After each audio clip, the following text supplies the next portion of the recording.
Hello friends, welcome to Xmart study 2.0 YouTube channel. साथियों, आज 1 October और आज बिहार पुलिस कांस्टेबल का पेपर था, पहले शिफ्ट और दूसरे शिफ्ट में। तो साथियों, पहले शिफ्ट का क्वेश्चन तो मैंने सारा ही करा दिया था कि कौन कौन से क्वेश्चन आज पूछे गया है। चैनल के अंदर आपको मिल जाएगा वो वीडियो। और आज इस क्लास में सेकंड शिफ्ट में जो क्वेश्चंस पूछे गए हैं उन क्वेश्चनों को देखेंगे। 100% रियल और ऑथेंटिक क्वेश्चंस आपको करवाएंगे। तो जिनका पेपर साथियों 7 अक्टूबर और 15 अक्टूबर को है उनके लिए तो रामबाण है। और जो साथी लोग आज पेपर देकर आए हैं वो मिला लीजिए कि आपने जो आंसर किया है सेंटर में वो सही है या गलत है। तो साथियों चलिए फिर क्लास को शुरू करते हैं, देखते हैं आज के सेकंड शिफ्ट में कौन कौन से क्वेश्चंस पूछे गए हैं। तो सभी साथी क्लास को एक लाइक कर दीजिए, क्योंकि साथियों आपके एक लाइक से हमें मोटिवेशन मिलता है। क्लास पसंद आए तो अपने सभी दोस्तों तक फैला दीजिए क्लास को, सभी को दिखा दीजिए कि कौन कौन से क्वेश्चंस पूछे गए हैं, उनका आंसर क्या होगा। और नए साथी अगर आप में से कोई भी है किसी भी गवर्नमेंट एग्जाम की तैयारी कर रहे हैं तो चैनल को सब्सक्राइब करके बेल आइकन को ऑन कर लीजिएगा। एक चीज आपको बता दें साथियों, चैनल के अंदर मैंने बहुत ही इंपॉर्टेंट टॉपिक करवाए हैं और डेली आपको क्लासेस करवाते हैं। सुपर मैराथन क्लासेस भी पड़े हुए हैं, तो आप लोग जाकर देख लेना, उसी से सारा क्वेश्चंस बन रहा है। तो देखिए आपसे क्वेश्चन पूछा गया था। एक तो क्वेश्चन ये था कि उत्कर्ष का विलोम शब्द क्या होता है। तो साथियों उत्कर्ष का विलोम शब्द होता है अपकर्ष। इस क्वेश्चन का राइट आंसर हो जाता अपकर्ष। आगे आपसे क्वेश्चन पूछा था अशोक चक्र में कितनी तिलियां होती हैं। तो देखिए अशोक चक्र में कुल कितनी तिलियां होती हैं, 24 तिलियां। तो इसका राइट आंसर हो जाता 24। आगे आपसे क्वेश्चन पूछा था केंद्र राज्य संबंध संविधान के किस भाग में है। तो केंद्र और राज्य का संबंध का उल्लेख संविधान के किस भाग में बताया गया है। तो देखिए संविधान के भाग 11 में, ठीक है, 11वां भाग जो है संविधान का, उसमें केंद्र राज्य संबंध के बारे में बताया गया है। अगला क्वेश्चन आपसे पूछा गया था सार्वभौमिक संसद की अवधारणा ये किस देश की देन है। तो काफ़ी अच्छा ये क्वेश्चन पूछा था। तो देखिए सार्वभौमिक संसद की अवधारणा ये किस देश की देन है। तो साथियों इंग्लैंड की या ब्रिटिश की या ब्रिटेन की, ठीक है, जो भी आपका ऑप्शन में था ब्रिटेन या इंग्लैंड, वो आपका राइट आंसर हो जाता। आगे आपसे क्वेश्चन पूछा था बंगाल का पहला गवर्नर जनरल कौन था। तो देखिए बंगाल का पहला गवर्नर जनरल कौन था। तो साथियों इसका राइट आंसर हो जाता वारेन हेस्टिंग्स, ठीक है, वारेन हेस्टिंग्स जो कि बंगाल का पहला गवर्नर जनरल था। आगे क्वेश्चन पूछा था संविधान के अनुच्छेद 110 का संबंध किससे है।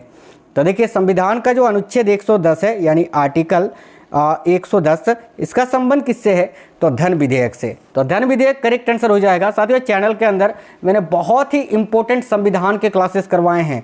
टॉप 500 क्वेश्चन का, टॉप 201 क्वेश्चन का, 111 क्वेश्चन का, 100 क्वेश्चन का, 50 क्वेश्चन का, 151 क्वेश्चन का, बहुत सारे संविधान के क्लासेस मैंने सुपर मैराथन क्लासेस करवाए हैं। चैनल के अंदर आपको मिल जाएंगी, आप लोग जाकर देख लेना, उसी से सारा क्वेश्चंस आपका बन रहा है। देखिए अगला क्वेश्चन आपसे पूछा था। तो देखिए संविधान का जो अनुच्छेद 110 है उसका संबंध है साथियों धन विधेयक से। इस क्वेश्चन का राइट आंसर हो जाता धन विधेयक। आगे आपसे क्वेश्चन पूछा था विद्युत का सबसे अच्छा चालक कौन सी धातु है, यानी विद्युत का सबसे अच्छा चालक क्या होता है। तो इसका राइट आंसर हो जाता चांदी यानी सिल्वर। सिल्वर जो है विद्युत का सबसे अच्छा चालक होता है। आगे आपसे क्वेश्चन पूछा था, देखिएगा पत्तियों का खुलना और बंद होना, है ना, पत्तियों का खुलना और बंद होना ये कौन सी प्रक्रिया है। तो साइंस का क्वेश्चन था। तो देखिए पत्तियों का खुलना और बंद होना ये साथियों बाष्पो उत्सर्जन की प्रक्रिया है। तो इस क्वेश्चन का राइट आंसर हो जाता बाष्पो उत्सर्जन। आगे देखते हैं। तो आगे क्वेश्चन पूछा था भारतीय संविधान को बनाने का आइडिया किसने दिया था, ठीक है। तो इसका राइट आंसर हो जाता एम.एन. रॉय ने। एक क्वेश्चन आपसे पूछा था नॉन स्टिक पेन किसका बना होता है। तो देखिए ये टेफ्लॉन इसका करेक्ट आंसर हो जाता साथियों। ये तो पहले जान लीजिए टेफ्लॉन। देखिए इसके बारे में बता दें तो नॉन स्टिक कुकरवेयर या कुकवेयर जैसे कि फ्राइंग पैन और सॉस पैन, इसके अलावा पॉलीटेट्रा फ्लोरोएथिलीन यानी PTFI जिसको हम बोलते हैं नामक सामग्री से लेपित हो जाते हैं, जिसे आमतौर पर टेफ्लॉन के नाम से जाना जाता है। टेफ्लॉन जो होता है ये कार्बन और फ्लोरीन परमाणुओं से बना एक सिंथेटिक रसायन होता है, याद रखिएगा।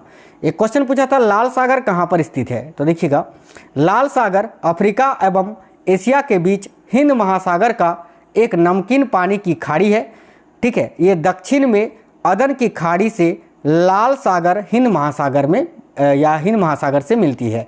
तो इसका करेक्ट आंसर हो जाता साथियों हिंद महासागर। चलिए आगे देखते हैं। एक क्वेश्चन पूछा था बिहार के किस महिला को 2023 में पद्म श्री पुरस्कार मिला। तो इसका राइट आंसर हो जाता सुभद्रा देवी को साहित्य के क्षेत्र में। देखिए आपको बता दें जानकारी के लिए कि 2023 में बिहार के कुल 3 व्यक्तियों को पद्म श्री पुरस्कार मिला है। उनमें से वो 3 व्यक्ति कौन है। तो देखिएगा कला के क्षेत्र में किसको दिया गया था। तो कपिल देव प्रसाद जी को, ठीक है। और साहित्य के क्षेत्र में सुभद्रा देवी जी को, और साथियों शिक्षा के क्षेत्र में आनंद कुमार जी को, याद रखिएगा। चलिए नेक्स्ट है ब्रज, है ना, ऐसा होगा ब्रज।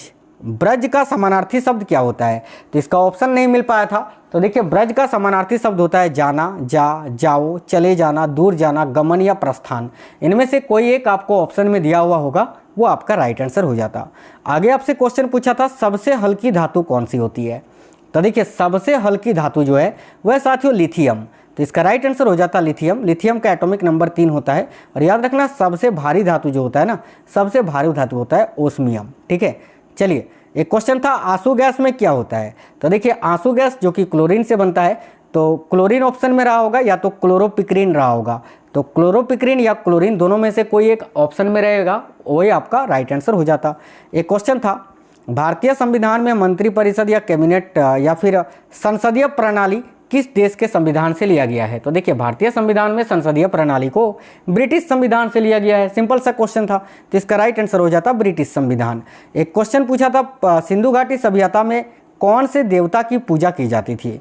तो देखिए सिंधु घाटी सभ्यता में कौन से देवता की पूजा की जाती थी? तो करेक्ट आंसर हो जाता साथियों पशुपतिनाथ की।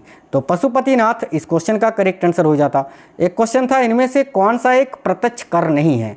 तो प्रत्यक्ष कर जिसको हम बोलते हैं डायरेक्ट टैक्स, ठीक है। तो देखिए प्रत्यक्ष कर कौन कौन से होते हैं ये जान लीजिए। जैसे कि देखिए प्रत्यक्ष कर होता है आयकर, कॉरपोरेट कर, संपत्ति कर, उपहार कर और विरासत टैक्स, ये सभी प्रत्यक्ष कर होता है। जैसे और कौन सा प्रत्यक्ष कर नहीं होता है? जैसे कि अप्रत्यक्ष कर, तो जैसे कि जीएसटी, वैट। तो जीएसटी जो है एक प्रकार का अप्रत्यक्ष कर है। तो अगर ऑप्शन में जीएसटी था तो वही आपका राइट आंसर हो जाता।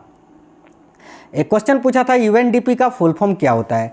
तो देखिए यूएनडीपी का फुल फॉर्म होता है साथियों यूनाइटेड नेशंस डेवलपमेंट प्रोग्राम, ठीक है। आगे आपसे क्वेश्चन पूछा था राज्य के नीति निर्देशक तत्व संविधान के किस अनुच्छेद में है? हजारों बार मैंने पढ़ा है, राइट आंसर हो जाता अनुच्छेद 36 से 51 में। और अगर आपसे पूछे कि राज्य के नीति निर्देशक तत्व संविधान के किस भाग में है, तो याद रखिएगा भाग 4 में। आगे देखते हैं, एक क्वेश्चन था कि बंगाल के अंतिम स्वतंत्र शासक कौन थे? तो देखिए बंगाल के अंतिम स्वतंत्र शासक कौन थे? तो राइट आंसर हो जाता सिराजुद्दौला, ठीक है, सिराजुद्दौला जो कि बंगाल के अंतिम स्वतंत्र शासक थे। अगला क्वेश्चन पूछा था आपसे बिहार की पहली वंदे भारत ट्रेन को किसने हरी झंडी दिखाई थी? या तो ये पूछा होगा कि कब चली थी, या फिर ये पूछा होगा कि कहाँ से कहाँ तक चली थी। तो मैंने सारा सब कुछ यहाँ लिख दिया है। देखो बिहार झारखंड को पहली वंदे भारत एक्सप्रेस की सौगात मिली कब? तो मंगलवार 27 जून 2023 को। तो 27 जून 2023 को बिहार और झारखंड के बीच पहली वंदे भारत एक्सप्रेस चली थी। इसका उद्घाटन जो है या हरी झंडी दिखाई था किसने? तो पीएम नरेंद्र मोदी ने वीडियो कॉन्फ्रेंसिंग के जरिए। और ये कहाँ से कहाँ तक चली? तो रांची से पटना के लिए रवाना हुई, याद रखना, ठीक है। चलिए आगे देखते हैं। आगे क्वेश्चन पूछा था प्रिंटर किस पर काम करता है? तो देखिए इसका ऑप्शन नहीं मिल पाया था। तो प्रिंटर एक हार्डवेयर आउटपुट डिवाइस है। इसका उपयोग हार्ड कॉपी बनाने और डॉक्यूमेंट को प्रिंट करने के लिए किया जाता है। एक क्वेश्चन पूछा था बंगाल का विभाजन कब हुआ था? तो ये क्वेश्चन पहले शिफ्ट में भी आज पूछा था। तो बंगाल का विभाजन 1905 में हुआ था। किसने कराया था? तो लॉर्ड कर्जन ने, ठीक है। आगे क्वेश्चन पूछा था आलोक का विलोम शब्द क्या होता है? तो देखिएगा आलोक का विलोम शब्द होता है साथियों तिमिर या अंधकार। आज के ऑप्शन में आपको तिमिर दिया हुआ था, वो राइट आंसर हो जाता। एक क्वेश्चन था गंडक नदी का दूसरा नाम क्या है? तो देखिए गंडक नदी का दूसरा नाम है साथियों नारायणी नदी। तो इस क्वेश्चन का करेक्ट आंसर हो जाता नारायणी नदी। एक क्वेश्चन था संविधान के अनुच्छेद 44 का संबंध किससे है? तो देखिए संविधान का अनुच्छेद 44 जो कि राज्य के नीति निर्देशक तत्व के अंतर्गत आता है और इसका संबंध है समान नागरिक संहिता से, है ना, समान नागरिक संहिता से। चलिए आगे आपसे पूछा था इनमें से सबसे नई धातु कौन सी है? ऑप्शन में गैलियम था, गैलियम करेक्ट आंसर हो जाता। एक मार्स गैस से रिलेटेड भी पूछा था। तो मार्स गैस साथियों मीथेन को कहा जाता है। इसका रासायनिक सूत्र होता है CH4 और मीथेन जो है ये दलदली भूमि से निकलती है। चलिए आगे देखते हैं। एक क्वेश्चन था कांग्रेस के पहले मुस्लिम अध्यक्ष कौन थे? तो देखिए कांग्रेस के पहले मुस्लिम अध्यक्ष थे बदरुद्दीन तैयबजी। तो इसका राइट आंसर हो जाता बदरुद्दीन तैयबजी, ठीक है। आगे देखते हैं। आगे आपसे क्वेश्चन पूछा था नीलगिरी पर्वतमाला किस श्रृंखला में पाया जाता है? तो देखिए नीलगिरी जो पर्वतमाला है यह साथियों पश्चिमी घाट श्रृंखला में पाया जाता है। अब देखिए पश्चिमी घाट श्रृंखला के अंतर्गत जैसे कि तमिलनाडु राज्य आता है, कर्नाटका आता है, इसके अलावा केरल भी आता है। आगे आपसे पूछा था कैग के बारे में। यानी नियंत्रक एवं महालेखा परीक्षक का कार्यकाल कितने वर्ष का होता है? तो देखिए जो कैग होते हैं नियंत्रक एवं महालेखा परीक्षक, इसका कार्यकाल होता है 6 वर्ष का। तो इसका राइट आंसर हो जाता है 6 वर्ष। ठीक है, आगे आपसे क्वेश्चन पूछा था रमा का पर्यायवाची शब्द क्या है, या रमा किसका पर्यायवाची शब्द है? तो लक्ष्मी जी का। ठीक है, लक्ष्मी जी इसका राइट आंसर हो जाता। एलम का फॉर्मूला आपसे पूछा था कि एलम का रासायनिक सूत्र क्या होता है? तो K2SO4 with Al2 SO4 2 with 24H2O, याद रखना ये एलम का फॉर्मूला होता है। एक क्वेश्चन था सफ़ेद स्वर्ण के नाम से किसे जाना जाता है, यानी सफ़ेद सोना किसे कहा जाता है? तो देखिए सिंपल क्वेश्चन था, प्लेटिनम को सफ़ेद स्वर्ण के नाम से जाना जाता है साथियों। आगे आपसे क्वेश्चन पूछा था सबसे कठोर पदार्थ कौन सा है? तो सबसे कठोर पदार्थ क्या है? डायमंड है, हीरा है, हीरा करेक्ट होता। एक क्वेश्चन था स्मोक गैस का फॉर्मूला क्या होता है? तो देखिए स्मोक गैस किसको बोलते हैं? तो सल्फर डाइऑक्साइड को, और सल्फर डाइऑक्साइड का सूत्र होता है SO2। तो साथियों आज के सेकंड शिफ्ट में जीके जीएस और हिंदी के जितने क्वेश्चंस मुझे मिल पाए थे सारे रियल क्वेश्चंस मैंने करवाए हैं, एक भी क्वेश्चन बाहर से नहीं लिया है। तो जिनका भी पेपर साथियों 7 अक्टूबर और 15 अक्टूबर को है, ऑल द बेस्ट। और मैं आपको बता दूं मैथ में 10 से 12 क्वेश्चंस पूछे जा रहे हैं, रीजनिंग के 3 क्वेश्चन आज देखने को मिले हैं पहले और दूसरे शिफ्ट में, और जीके जीएस के साथियों यहाँ आप देख सकते हैं 40 से 45 क्वेश्चन, और साइंस के साथियों यहाँ 20 से लेकर 25 क्वेश्चन तक पूछा जा रहा है। ठीक है, तो और करंट अफेयर्स के 3 से 4 क्वेश्चन ही पूछे जा रहे हैं, ज़्यादा टेंशन मत लेना। तो ऑल द बेस्ट आप सभी साथियों को, जिनका भी आगे पेपर है बिल्कुल अच्छे से पेपर करके आना, और चैनल के अंदर सारे वो टॉपिक आपको मिल जाएंगे जिन जिन टॉपिकों से आपके पेपर में क्वेश्चंस बन रहे हैं। मैंने बहुत ही इंपॉर्टेंट क्लासेस करा रखे हैं। ठीक है, मैराथन क्लासेस 500 क्वेश्चन का, 1000 क्वेश्चन का। ठीक है, तो आप लोग उन क्लासों को जाकर देखिए। तो मिलते हैं साथियों आपसे नेक्स्ट क्लास में, तब तक स्वस्थ रहें। जय हिंद सभी को, वंदे मातरम।